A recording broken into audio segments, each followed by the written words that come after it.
তিনি ছিলেন একজন দক্ষ রাজনীতিবিদ এবং দক্ষ একজন চিকিৎসক মানে ডাক্তার, পাশাপাশি একজন স্বাধীনতা সংগ্রামী।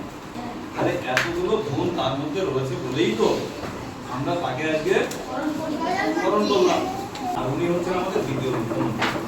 মুখ্যমন্ত্রী হওয়ার পর থেকে এই পশ্চিমবঙ্গটাকে উনি নতুন করে রূপ দিয়েছিলেন, যার জন্য ওনাকে বলা হয় আধুনিক পশ্চিমবঙ্গের উপকার। আমরা জেনেছি ডক্টর শ্যামাপ্রসাদ মুখার্জি পশ্চিমবঙ্গকে সৃষ্টি করেছিলেন, সৃষ্টিকর্তা, আর ইনি হচ্ছেন উপকার।